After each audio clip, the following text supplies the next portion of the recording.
Let's stay in the province because communities across Gauteng are closely watching to see how government plans to tackle two of their biggest daily struggles, many people might say, and that's crime and unemployment. In areas like Westbury, residents say these issues continue to shape their lives. Let's get you a sense of the situation on the ground, so to speak, with SABC News reporter Dludla, who's in that troubled community and joins us now live. And Kelvin, your presence there is in the wake of that announcement from President Cyril Ramaphosa that just over 500 soldiers will be deployed to different parts of the province to fight crime. Came out 2020.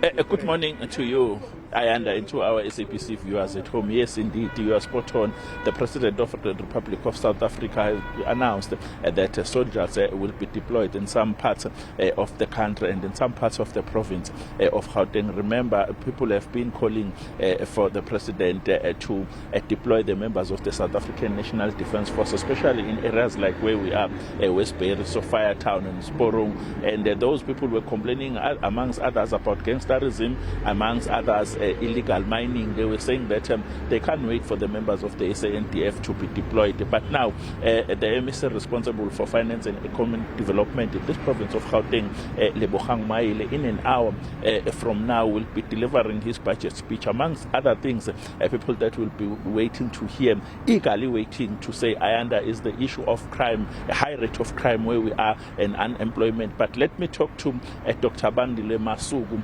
the chairperson of the Community Safety Portfolio Committee at the Gauteng Legislature. Dr. Masugu, thank you very much for your precious time and your prompt response.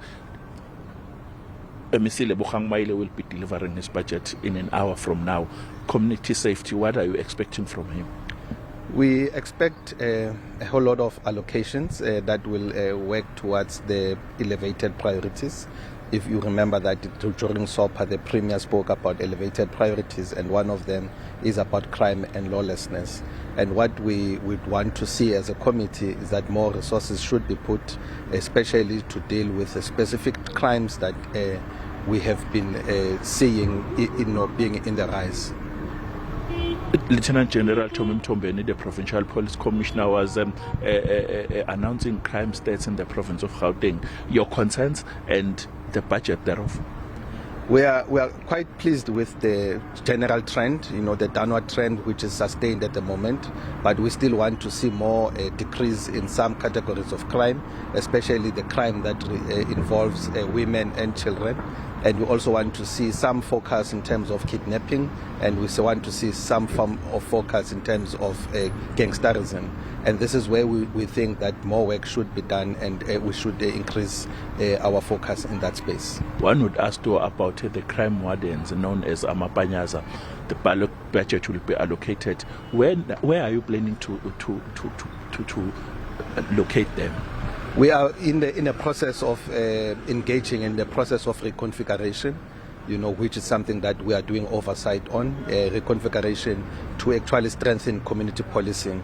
And that's where we also want to see a better part of the budget actually going to make sure that we formalize and we strengthen community policing. Because the general policing, yes, we can actually talk about it, but we want to see more visible community policing happening in our areas. Thank you very much, Dr. Masugu. I have to release you. I heard that you are rushing to the legislature. Thank you very much. Dr. Bandile Masugu, the chairperson of the Community Safety Portfolio at the Gauteng Legislature. Back to you, Ayanda, in studio. I'm told that the Matlanga Commission is about to begin. Kelvin Dludla, thanks very much indeed. Down the line, it certainly will. But for now, let's leave it there. Kelvin is live to us from Westbury in Johannesburg.